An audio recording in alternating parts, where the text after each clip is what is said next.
The richest man in Maricopa County stood in his dead daughter's room, holding a lantern he didn't need, talking to a chair that would never answer. 3 years. The dollhouse still sat on the windowsill, dust on its tiny doors. Her Sunday dress hung in the wardrobe like a ghost waiting to be worn. The bed was made.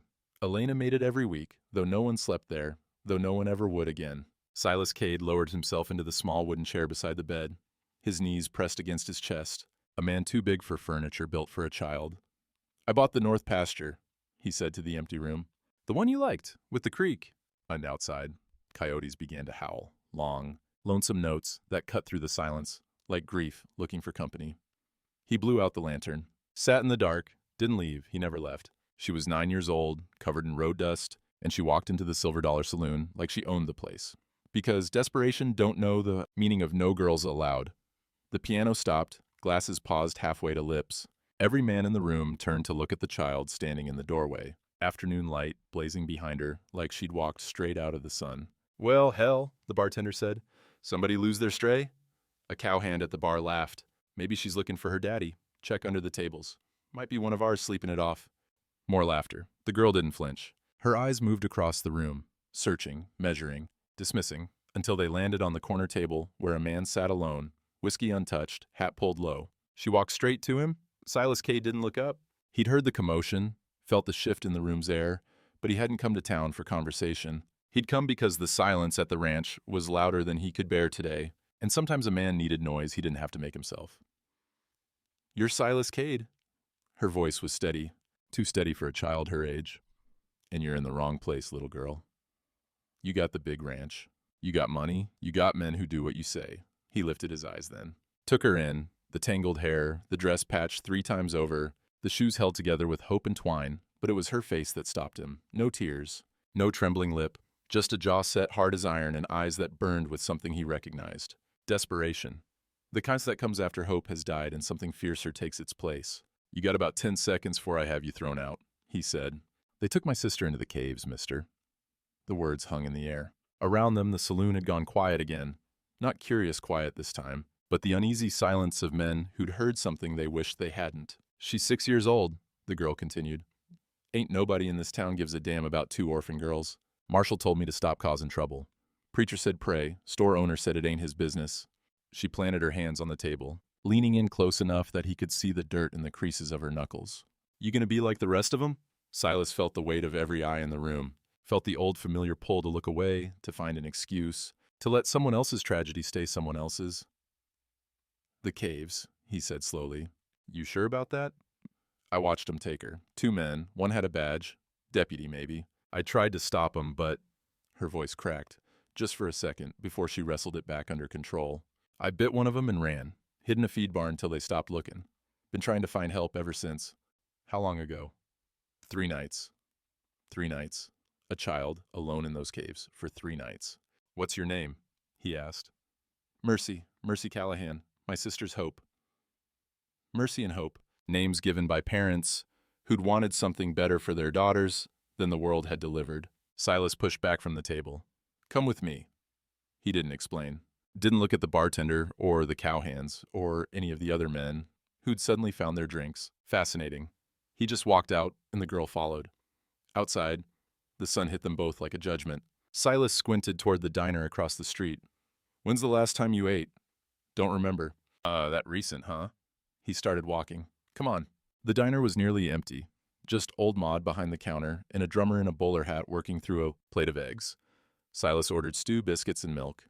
Mercy ate like she was afraid someone might take it away, spoon scraping the bowl before he'd finished his coffee. He watched her. Tried to find a reason to walk away. Couldn't. "Why me?" he asked finally. "You walk past every man in that saloon, past the marshal, the preacher, the shopkeeps. Why'd you come to me?" Mercy set down her spoon, wiped her mouth with the back of her hand. "Because you got a dead daughter, mister. I figured you might remember what it feels like to lose somebody." The words hit him like a fist to the chest. He didn't ask how she knew. Everybody knew. The great Silas Cade, brought low by a fever that didn't care how many cattle he owned. "You figured wrong," he said, but there was no conviction in it. "Did I?" She met his eyes, held them. "You're still sitting here, ain't you?" He didn't have an answer for that. The bell over the door chimed. Silas glanced up and felt something shift in his gut. An old Tohono O'odham man stood in the doorway, weathered face impassive, dark eyes finding Silas like he'd known exactly where to look. Running Bear. Joseph, to the whites who bothered learning his name. Silas hadn't seen him in years, not since the old man helped him track a lost calf into the foothills. But he knew those caves, knew them better than anyone alive. The old man didn't enter, just stood there, waiting. Silas looked at the girl. At her empty bowl, her burning eyes, her hands still trembling slightly from hunger or fear or both. She wasn't his daughter, wasn't his responsibility, wasn't his problem. But she'd chosen him. Out of everyone in this town, this child with nothing had looked at him and decided he was worth asking. When was the last time anyone had thought Silas Cade was worth a damn thing? "Who's that?" Mercy asked. Following his gaze, Silas stood, dropped coins on the table. Somebody who might know the way. The table in Silas Cade's dining room was set for 3, had been every night for 3 years. His housekeeper knew better than to ask why. Tonight, for the first time, someone sat in the empty chair. Mercy perched on the edge of the seat like she expected someone to yank it out from under her. Her eyes moved across the room, the chandelier with its film of dust, the paintings of cattle and mountains, the grandfather clock ticking in the corner like a heartbeat that didn't know when to stop. "This your whole house?" she asked. "Part of it. It's big. It's a house." Elena appeared in the doorway, wiping her hands on her apron. 63 years old, born in Sonora, been with the Cade family since before Lily drew her first breath. She took one look at the girl, and her face did something complicated. Surprise, then softness, then a careful blankness that Silas recognized as her way of asking questions without asking them. "Doña Elena," he said. "This is Mercy. She'll be staying tonight, maybe longer." Elena nodded slowly. "She needs a bath." I ain't dirty," Mercy said, then looked down at herself. The road dust, the mud caked on her shoes. The grime worked into her skin like a second layer. "Well, maybe a little." "Come, TThe Millionaire." And Elena held out her hand. "Hot water, clean clothes. Then you eat properly, not like a starved dog in a diner."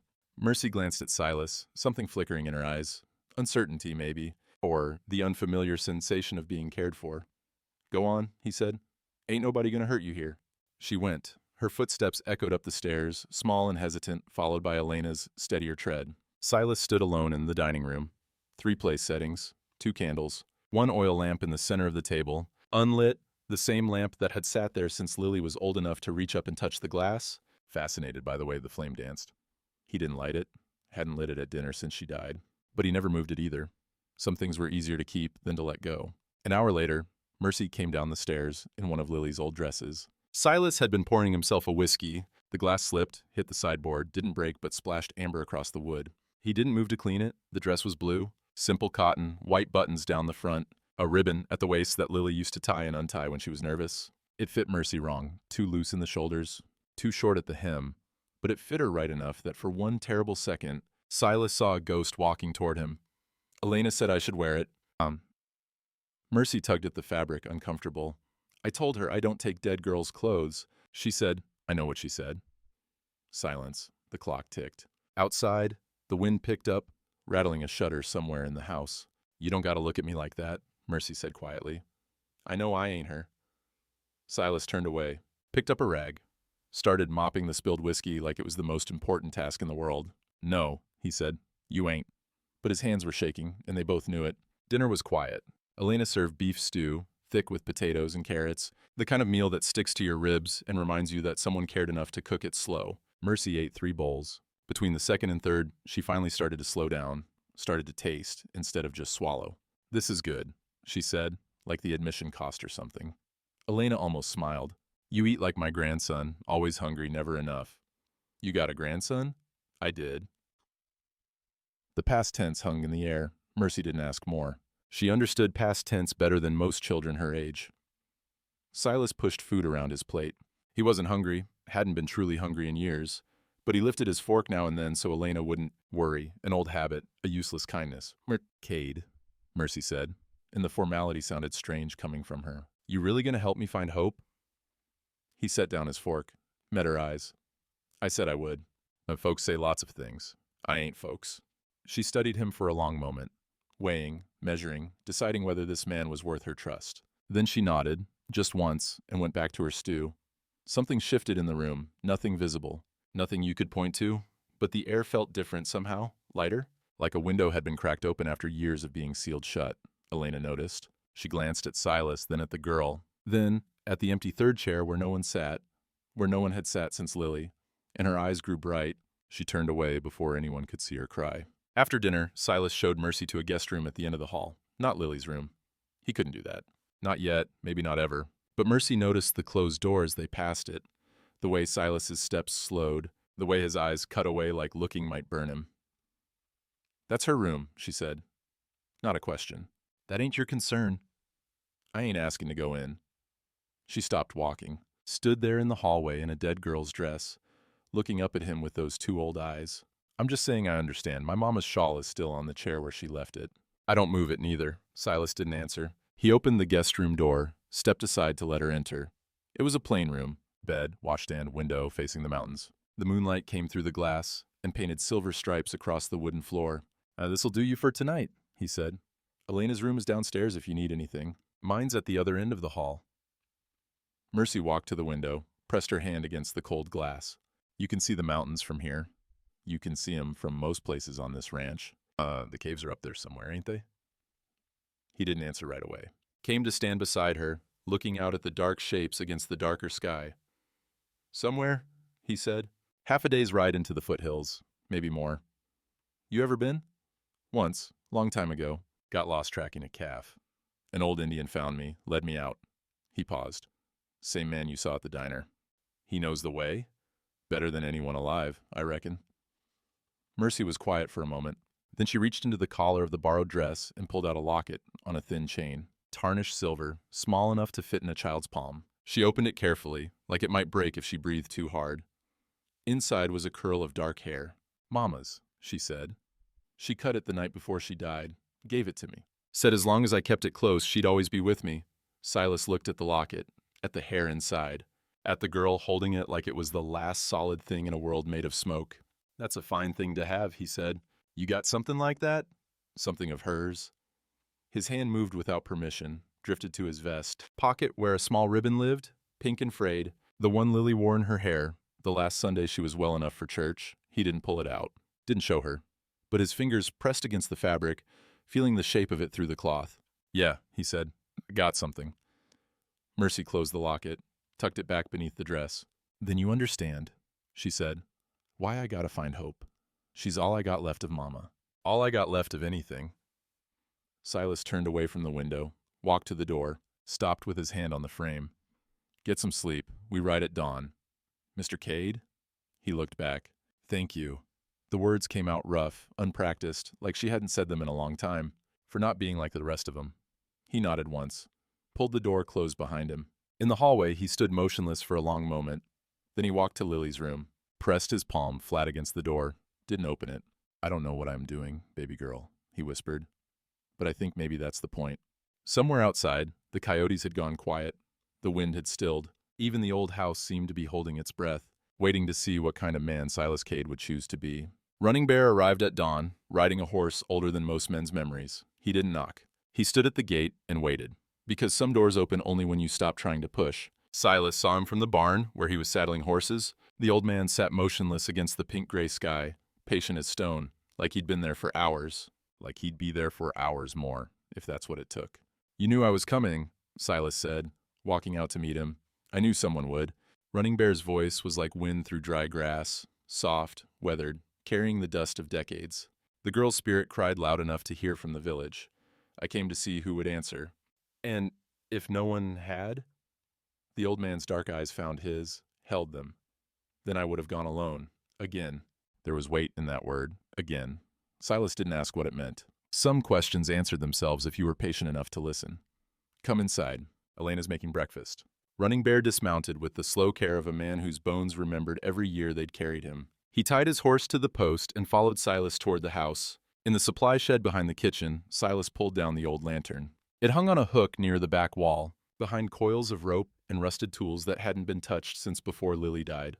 He'd put it there himself. Couldn't stand seeing it in the house anymore, but couldn't bring himself to throw it away either. Some things were too heavy to hold and too precious to release. The glass was dusty. The brass was tarnished. But when he shook it gently, oil sloshed inside, still enough to burn for hours. "You're bringing that." Silas turned. Running Bear stood in the doorway, blocking the morning light.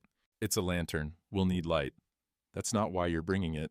Silas didn't answer. He wiped the dust from the glass with his sleeve, watching the way the light caught in the curves. My daughter called it the little sun, he said finally. When she was small, she'd sit on my lap and watch the flame dance. Said it was like holding a piece of the sky. Running Bear nodded slowly. And now, you carry her into the dark. I don't know what I'm carrying. Yes, you do. The old man stepped closer.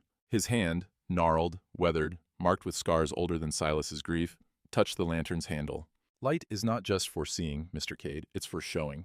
The caves will show you things about yourself you've kept hidden. The lantern will make sure you can't look away. Silas met his eyes. That's supposed to comfort me? No, it's supposed to prepare you. Mercy was on the porch when they came around the house, sitting on the steps with a biscuit in one hand and the locket in the other. She'd been turning it over and over, rubbing the tarnished silver like it might grant wishes if she wore it down enough. She stood when she saw Running Bear, straightened her spine, lifted her chin. You're the one who knows the caves. The old man studied her for a long moment. Something passed across his face. Recognition, maybe, or memory. I know them, he said. I wish I didn't. But you'll take us there. I'll show you the way. The going is yours. Mercy frowned. That's supposed to mean something. It means the caves are not a place. They're a test. Running Bear lowered himself onto the porch step beside her, joints creaking like old wood. My people used them for sacred rites long ago. A boy would enter in darkness. If his spirit was true, he'd emerge a man. If not what? The caves would keep him. Silence. The wind stirred the dust in the yard. Somewhere in the barn, a horse stamped and snorted. I ain't afraid, Mercy said, but her hand tightened on the locket. Good. Fear is useful, but it makes a poor master. And when Running Bear looked at her, really looked, like he was seeing past the borrowed dress and the tangled hair to something beneath. You have your mother's fire. I can see it burning. Mercy blinked. You didn't know my mother. No. But fire looks the same in every soul? He turned to gaze at the mountains, purple and distant in the morning haze. Your sister has it too. That's why they took her. Children with fire are valuable to men with none. They gathered on the porch after breakfast, Silas, Mercy, and Running Bear, while Elena packed saddlebags with food, water, and bandages she prayed wouldn't be needed. Tell me about the men, Silas said, the ones who take the children. Running Bear was silent for a moment, watching a hawk circle high above the ranch. When he spoke, his voice carried no anger, only the flat weight of truth too heavy for emotion. They've been using the caves for years. First it was miners hiding ore from the company men, then outlaws. Now, he shook his head slowly. Now it's something worse. Children taken from orphanages, from poor families, from the reservation. They move them through the caves to mining camps up north, railroad gangs out east, some they sell across the border, and nobody stops them. Who would stop them? Running Bear turned to face him. The men who do this, they don't wear masks, Mr. Cade. They wear badges. They wear suits. They sit in church pews and sign legal papers. Silas felt something cold settle in his stomach. You're talking about, Judge Hargrave? The name hit like a slap. Silas had shaken that man's hand, dined at his table, contributed to his campaigns. Just last spring, he'd attended a charity auction at Hargrave's estate, raising money for the territorial orphanage. He's on the orphanage board, Silas said, his voice hollow. Yes. He decides which children are placed with families back east. Running Bear's lip curled, the first flash of emotion he'd shown. My grandson was one of them, 10 years ago. I never found him. Mercy had gone very still. Your grandson? He was 8, strong spirit, too much fire for them to ignore. The old man's hand drifted to a leather cord around his neck, where a small carved stone hung, a bear, worn smooth by years of touching. I searched for 2 years, followed trails that went nowhere, asked questions that got me beaten. Finally, an old miner dying of lung rot told me where the caves were. By then, he didn't finish. Didn't need to. I'm sorry, Mercy said quietly. Running Bear looked at her. Something shifted in his weathered face. A softening, or maybe just the weight of years pressing down. Don't be sorry, child. Be brave.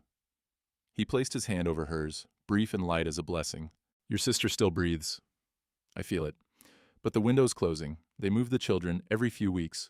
If we don't reach her soon, we'll reach her. Silas stood, his jaw tight. Whatever it takes. Running Bear studied him for a long moment. Then he nodded. The caves don't swallow men, Mr. Cade. Men swallow themselves. The caves just give them the dark to do it in. He rose, joints protesting. If you want to save that child, you'll have to face whatever you've been hiding from. The caves will demand it. And if I can't, then you'll join the bones of every other man who went in looking for something he wasn't willing to pay for. They saddled up within the hour. 3 horses, 3 riders, in a journey that felt longer than the miles it covered. Elena stood on the porch as they mounted, her apron twisted in her hands. She was humming something under her breath. An old hymn, the melody drifting across the yard like a prayer given shape. Mercy's head turned sharply. That song, I know it. Abide with me, Elena said. For travelers, for those who walk in fading light. They sang it at my mama's grave. Elena crossed herself, pressed her fingers to her lips, then held them out toward the girl, a blessing, a goodbye, a promise to remember. Vaya con Dios, niña, bring your sister home. Silas looked back at the ranch, at the big empty house, the untouched room, the life he'd built around a wound he couldn't heal. Then he looked at Mercy, sitting straight in her saddle, despite being too small for it, the locket glinting at her throat. She caught him watching. What? Nothing. He turned his horse toward the mountains. Let's ride. The 3 of them moved out across the flat land, the morning sun throwing their shadows long behind them. To the west, clouds were building over the peaks, dark and heavy, bruised with the promise of storm. Running Bear glanced at the sky, said nothing. But Silas saw his hand move to the carved bear at his throat, and he understood. They weren't just racing against the men who'd taken hope. They were racing against the sky itself. The ledger was hidden beneath a loose floorboard in a dead man's cabin. Names, dates, prices. 47 children, sold in 3 years. Hope Callahan was number 48. They'd made camp at dusk in an abandoned miner's shack halfway up the foothills. The place had been empty for years, its owner long gone to whatever reward awaited men who dug their lives into the earth. But Running Bear had known exactly where to look, had pried up the board near the cold hearth and pulled out an oilskin bundle like he'd done it before. Emmett Rollins, the old man said, unwrapping the ledger. He was one of Hargrave's enforcers, kept records of everything, names, payments, destinations. Then one night he drank a bottle of laudanum and never woke up. Guilt? Silas asked. Or someone made sure he stayed quiet.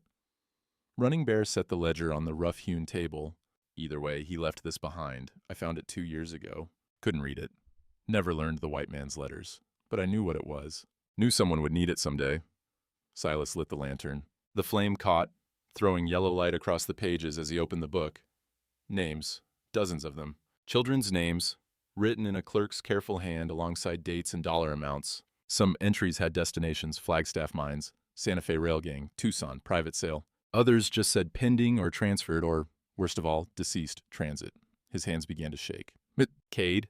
Mercy's voice came from behind him. She'd been laying out bedrolls, but now she stood frozen, watching his face.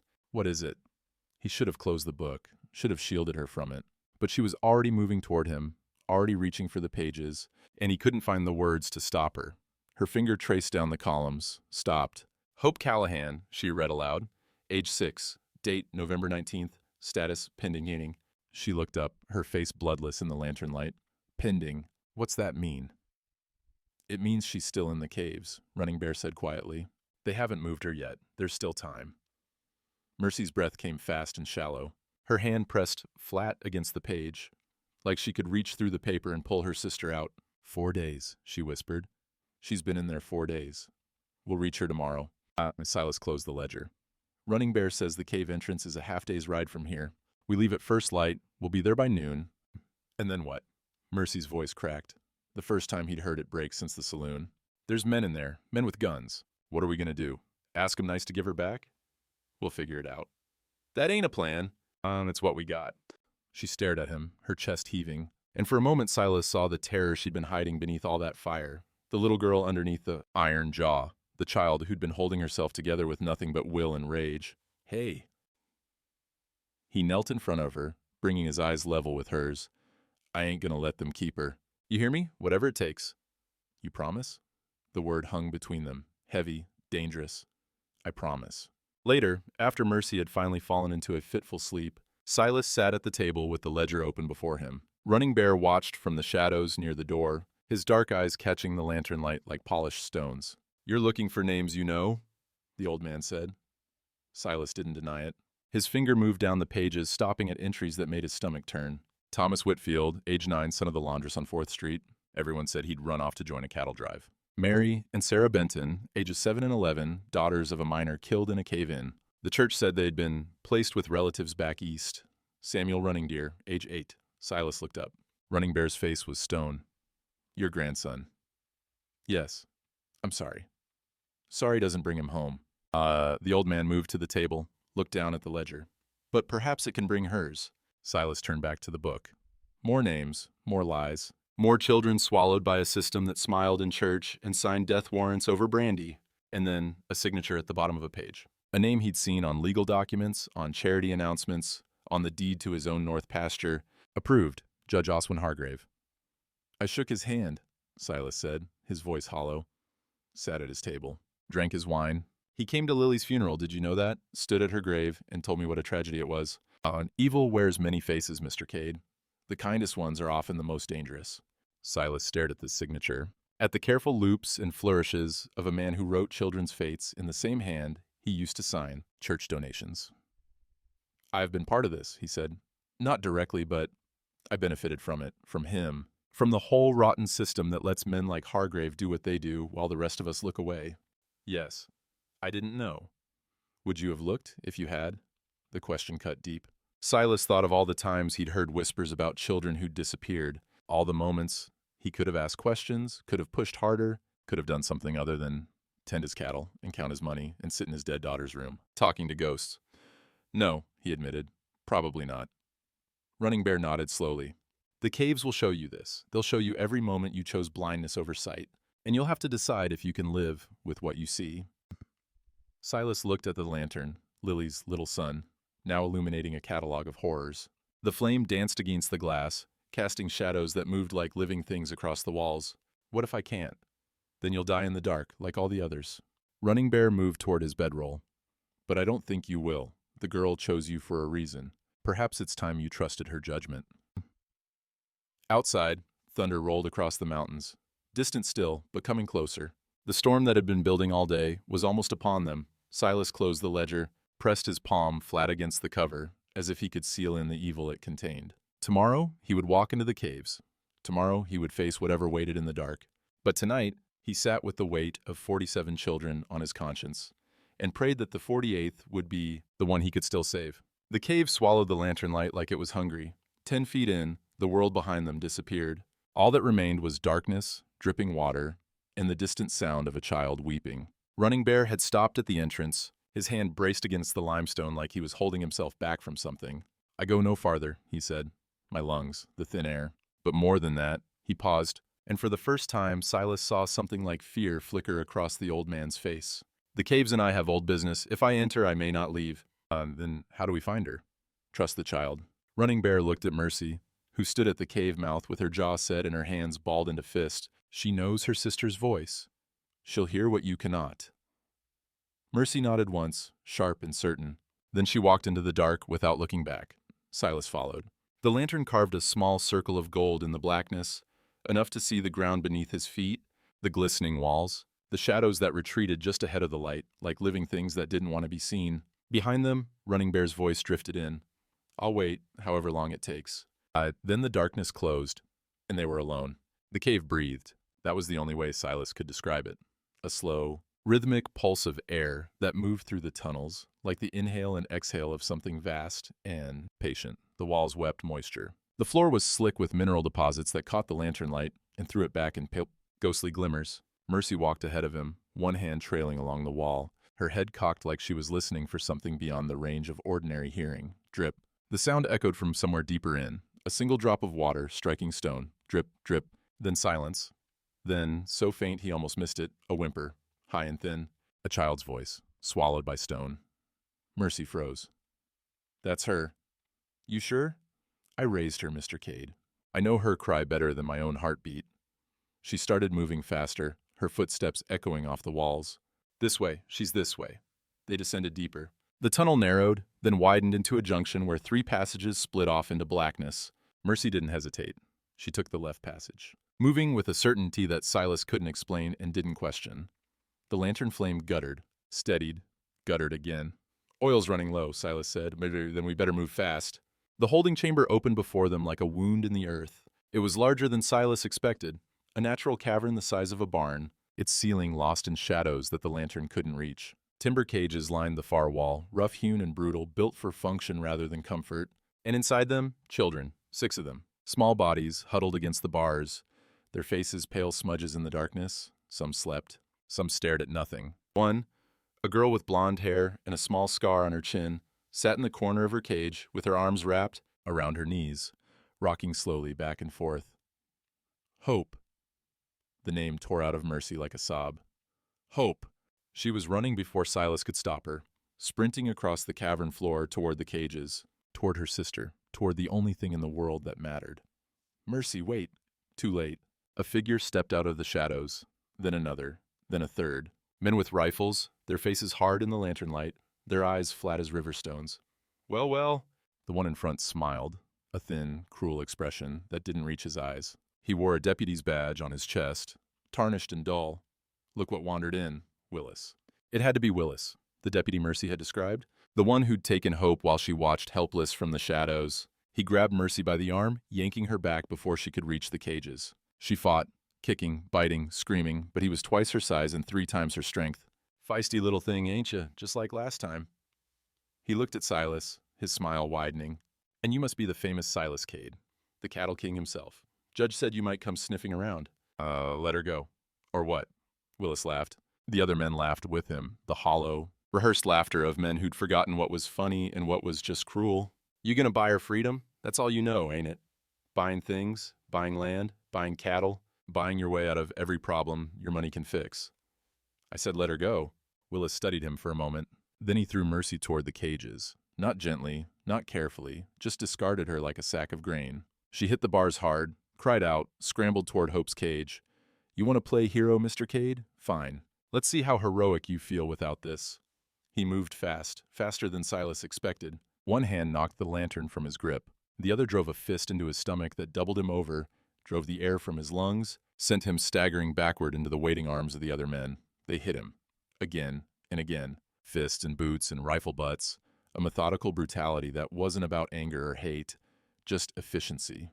Breaking him down the way you'd break a horse. Showing him who held the power. The lantern had fallen, rolled across the stone floor. The flame flickered once, twice, and went out. Darkness. Complete and absolute. The kind of dark that presses against your eyes, fills your mouth, crawls into your chest, and makes a home there.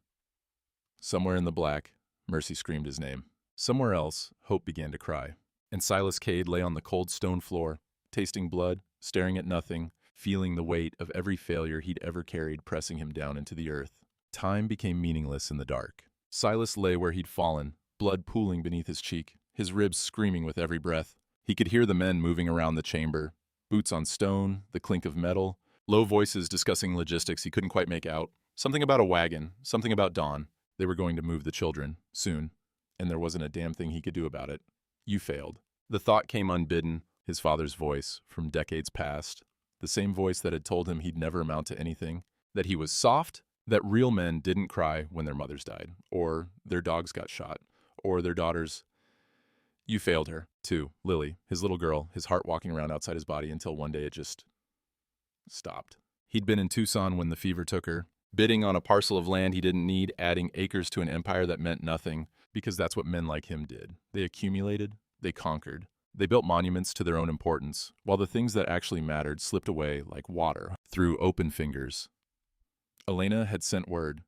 He'd ridden through the night, killed 2 horses getting home, but when he burst through the door of her room, the doctor was already pulling the sheet over her face. He hadn't even been there to hold her hand. And now you're here, on the floor, useless, just like always. Mr. Cade. Mercy's voice, somewhere in the darkness, small and frightened, but still fighting. Mr. Cade, please, get up.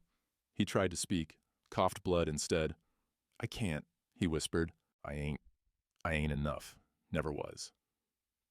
Silence. Then the sound of small bodies shifting in the cages. A child whimpering. The drip of water, steady as a heartbeat, indifferent to human suffering. And then, a voice began to sing, soft, trembling. A child's voice, thin as thread but somehow unbroken. Abide with me, fast falls the eventide. Hope. Little Hope, 6 years old, blonde hair and a scar on her chin, singing the same hymn they'd sung at her mother's funeral. The same hymn they'd sung at Lily's. The darkness deepens. Lord, with me abide. Silas's chest cracked open. Not his ribs, something deeper. Something that had been sealed shut for 3 years, locked away behind walls of whiskey and silence in long nights in a dead girl's room. When other helpers fail and comforts flee, he was crying. He hadn't cried since the funeral, hadn't let himself. But now the tears came hot and fast, mixing with the blood on his face, dripping onto the cold stone floor. Help of the helpless, oh abide with me. The song faded. The cave held its breath. Then Mercy's voice, close now. She must have crawled toward him in the dark. That's the song they sang at Mama's grave. Hope learned it there. Sings it every night before she sleeps. A pause. I think she's singing it for you. Why? Because you came. He felt her hand find his in the darkness, small and cold and fierce. You think you failed, 'cause you wasn't there when your girl died.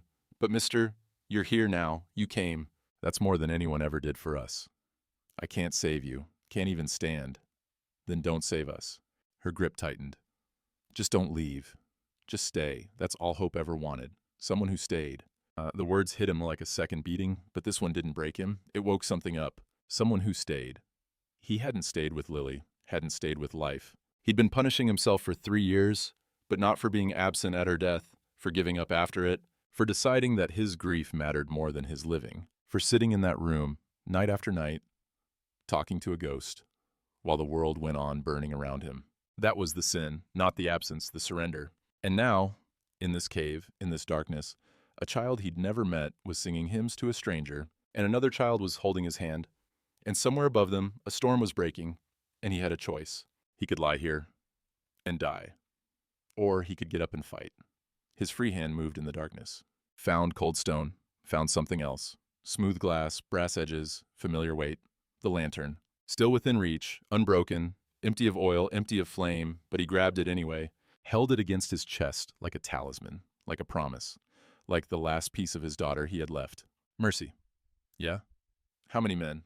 4, I think. Maybe 3 now. One went to meet the wagon. They got rifles? 2. And pistols.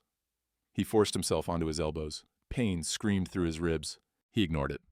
I need you to do something for me. Something brave. I ain't scared. I know you ain't. He found her face in the darkness, cupped her cheek with a bloody hand. That's why I'm asking you. Somewhere across the chamber, Willis laughed at something one of his men said. The sound echoed off the walls, hollow and cruel. Silas Cade rose to his knees, then slowly to his feet.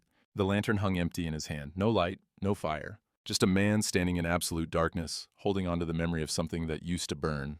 But sometimes the memory's enough. Sometimes you carry your own light through. He'd stopped praying 3 years ago. Figured God had stopped listening around the same time. But in the dark of the cave, with blood in his mouth and a dead lantern in his hand, Silas Cade tried one more time. The men had moved to a side chamber, their voices fading into distant echoes. Something about whiskey. Something about the coal. They weren't worried about their prisoners. Why would they be? A beaten man, a handful of caged children, and one skinny girl who'd already been caught once. No threat at all. That was their mistake. Silas sat with his back against the cave wall, the unlit lantern cradled in his lap like something precious. Mercy had crawled back to Hope's cage, pressing herself against the bars, whispering words he couldn't hear. The other children had gone quiet, either sleeping or too broken to make sound, and Silas prayed. Not the formal prayers of his childhood, the ones his mother had taught him before consumption took her, not the angry prayers he'd hurled at heaven the night Lily died. Just words, quiet and desperate and honest. I don't know if you're there, don't know if you ever were, but if you're listening, I need you to know something. He closed his eyes. The darkness behind his lids was the same as the darkness before them. I've been a coward. Not because I wasn't there when she died, because I stopped living after. I built a tomb out of her room and crawled inside it. I let my grief become an excuse to stop caring about anything else. The drip of water echoed through the chamber, steady, patient, like the cave itself was waiting for him to finish. These children don't have anyone. Their parents are dead. The law won't help them. The church won't help them. The whole damn world has decided they're not worth saving. He thought of Mercy's hand in his, small and cold and unafraid. But she chose me. Out of everyone, she walked into that saloon and chose me. I don't know why. I don't deserve it. But maybe that's not the point. Maybe deserving ain't got nothing to do with it. The lantern was cold against his palms, empty, useless.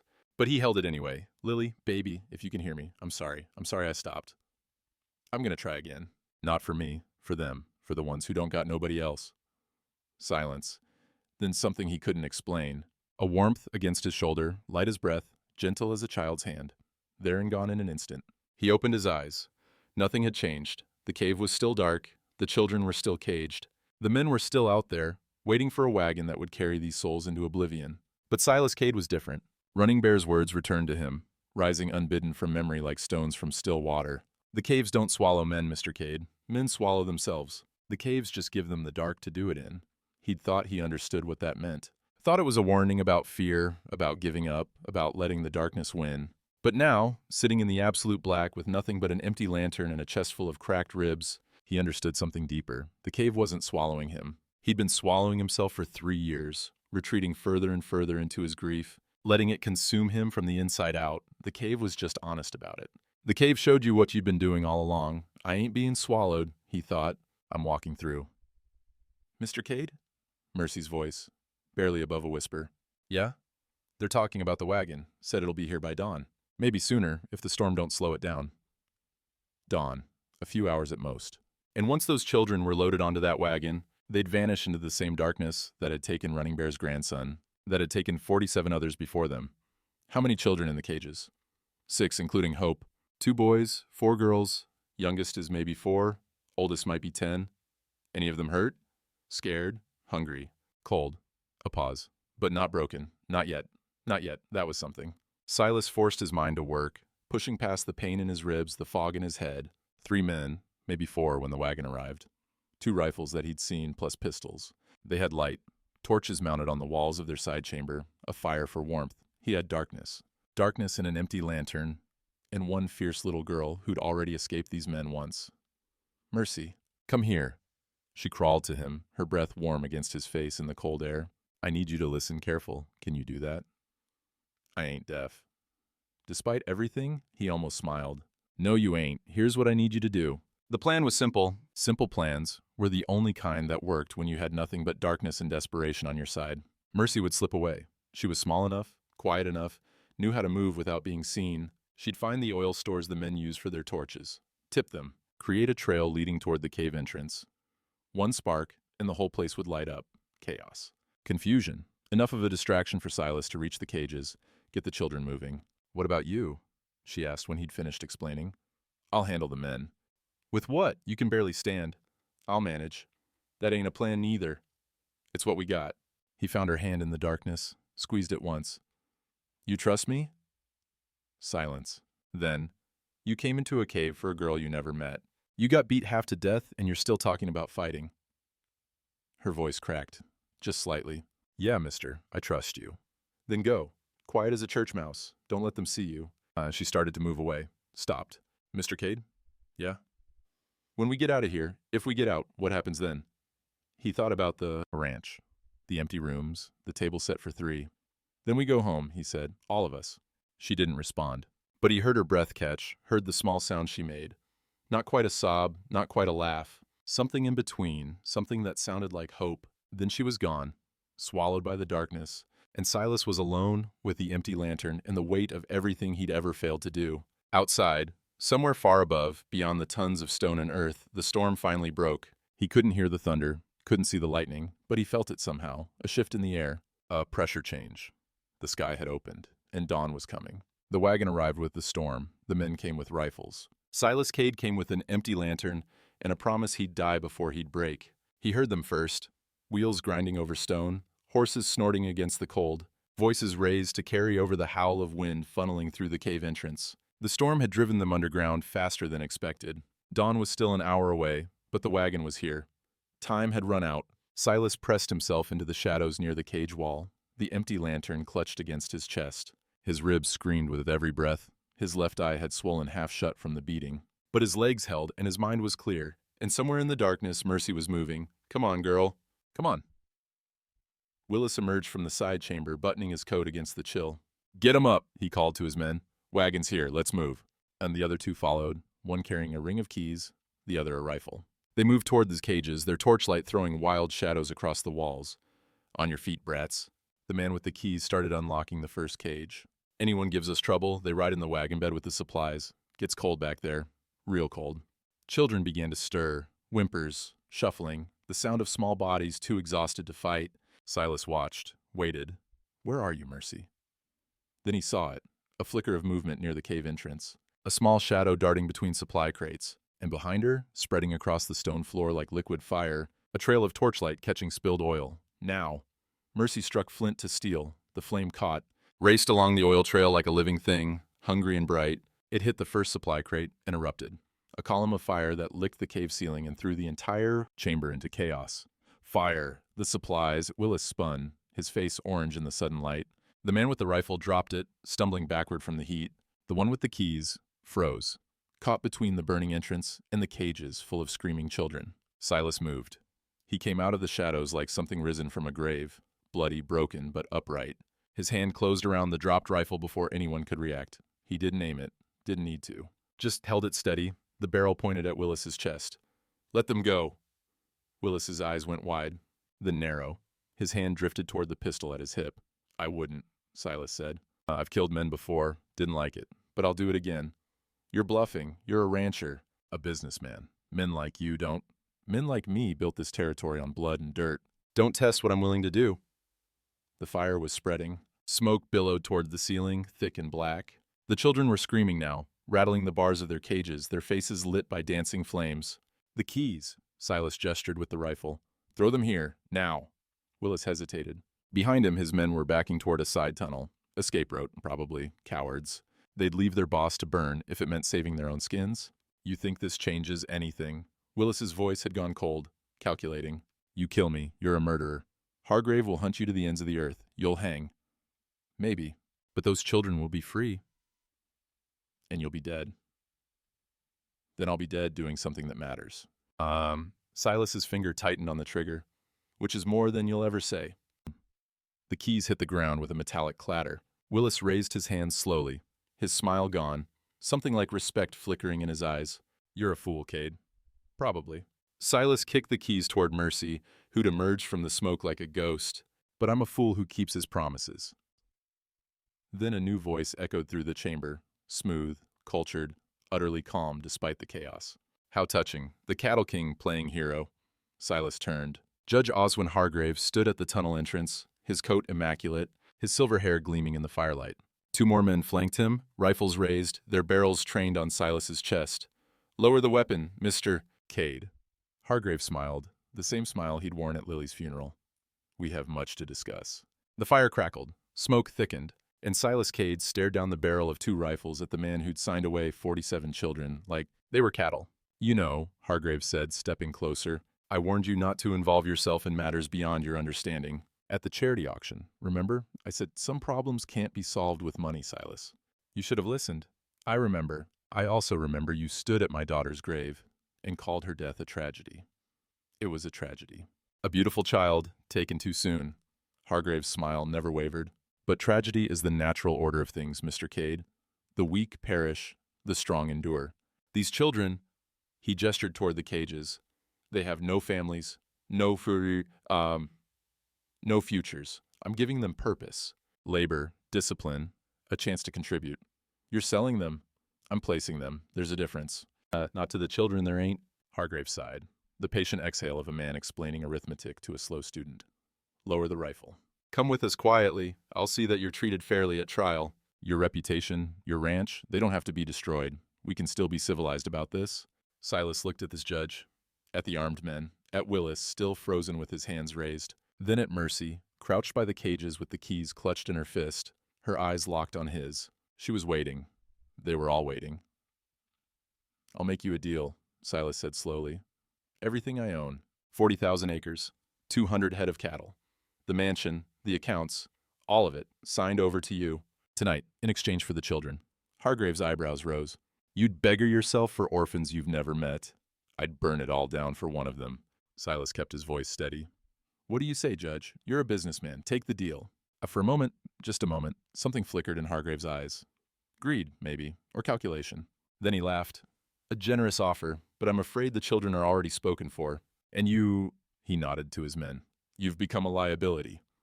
The rifle steadied. Fingers moved toward triggers, and Silas did the only thing left to do. He dropped his weapon, raised his hands, stepped forward, directly into the line of fire. Mercy, Open the cages. Get them out. But now, she moved. Keys jangling, locks clicking open. Children spilling out of cages like water from a broken dam, stumbling toward the cave entrance where fire still burned and smoke still churned, and freedom waited just beyond the chaos. Hargrave's composure cracked. Stop them, stop! But his men hesitated. A heartbeat. Maybe two. Long enough for the first children to reach the tunnel. Long enough for Mercy to scoop Hope into her arms and run. Long enough for Silas to lunge. He hit the nearest rifleman low, driving him into the second man. They went down in a tangle of limbs and curses. A shot rang out, wild striking stone. Then another, pain. Hot and sharp, blooming in his shoulder. He ignored it. Kept fighting. Kept buying seconds for the children he could hear screaming toward daylight. Then, a new sound. Horses. Shouts. And a voice he recognized, calm as still water. Judge Hargrave. Running Bear stood at the tunnel entrance, the gray dawn light silhouetting his figure. Behind him, riders in federal uniforms dismounted, their badges catching the firelight. The marshals received my message, the old man said. They've been riding through the night. Hargrave's face went white. This is, you have no authority. I have the ledger. Running Bear held up the oilskin bundle. Names, dates, your signature, 47 children, 47 witnesses if any still live. His voice dropped. Including my grandson, Samuel Running Deer. 10 years in the ground because of you. The marshals moved forward. Hargrave tried to run, stumbled, fell. They dragged him upright, iron cuffs clicking around his wrists. Silas didn't watch. He was already moving, staggering through smoke and fading flames. Following the sound of children's voices toward the entrance, he found them in the gray light of dawn. 6 small figures huddled together, shivering, weeping, alive. Mercy knelt among them. Hope clutched against her chest, both sisters sobbing into each other's hair. And Silas Cade, bloodied, broken, shot through the shoulder, sank to his knees in the snow, and let the tears come. He'd kept his promise. He'd walked through the dark, and somehow, impossibly, he'd carried his own light out the other side. The lantern sat on the mantle like a grave marker for everything Silas Cade used to be. He didn't need it anymore. He'd learned to carry his own light. 3 weeks had passed since the caves. The wound in his shoulder had closed, though it still ached when the weather turned. The bruises had faded from purple to yellow to memory. The nightmares came less often now, and when they did, he didn't wake alone. Elena had cleaned the lantern herself, polished the brass until it gleamed, set it in the place of honor above the fireplace. She'd placed wildflowers beside it, the kind that grew stubborn through the first snows, the kind that refused to die. It belongs there, she'd said when he asked why. It brought them home. The house was different now, louder, fuller. Hope's laughter echoed through hallways that had known only silence for 3 years. Mercy's footsteps, still cautious, still watchful, but lighter each day, traced paths between kitchen and parlor, in the room that used to be Lily's. Silas had opened that door himself, the morning after they returned, stood in the threshold with both girls behind him, and said, This was my daughter's room. She died 3 winters back. I think she'd want someone to use it again. Hope had looked up at him with those serious blue eyes. What was her name? Lily. That's pretty. She'd walked inside, touched the dollhouse, looked at the Sunday dress still hanging in the wardrobe. I'll take good care of it, I promise. And somehow that had been enough. The evening light was golden when Running Bear came to say goodbye. He rode up to the porch where Silas sat watching the mountains go pink and purple against the winter sky. The old man didn't dismount, just settled his horse and looked out at the same view, patient as always. The marshals took Hargrave to Phoenix, he said. Trials set for spring. They found records, witnesses. He won't walk free. And the children? Placed, all of them. Some with families. Some with the mission school, the good one, run by the sisters who actually care. A pause. They'll be all right. And your grandson? Running Bear was quiet for a long moment. His hand drifted to the carved stone bear at his throat. I know where he rests now. A marshal found the records. A mining camp in Colorado. He didn't last the first winter. The words came without bitterness, only the weight of a grief finally given its proper shape. But I know. That's enough. That's peace. Silas nodded. There was nothing to say. Some losses couldn't be fixed, only carried. Running Bear turned his horse toward the mountains, then stopped. Your daughter, he said. She sent you those girls. I believe that. I believe it too. The old man almost smiled. Then believe this, she's proud of you. He rode off without another word, his silhouette shrinking against the fading sky until the land swallowed him whole. The door opened behind Silas. Small footsteps, then a tug at his sleeve. Hope stood there, Mercy just behind her. The locket glinted at Mercy's throat, returned now, with a new strand of hair wound beside her mother's. Hope's hair, sisters bound together in tarnished silver. "Mr. Cade?" Hope's voice was barely a whisper. "Mercy says we gotta ask you something." "What's that?"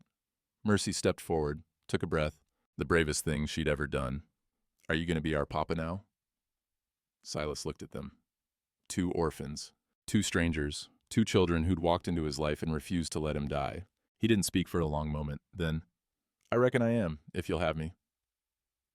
Hope climbed into his lap. Mercy leaned against his shoulder.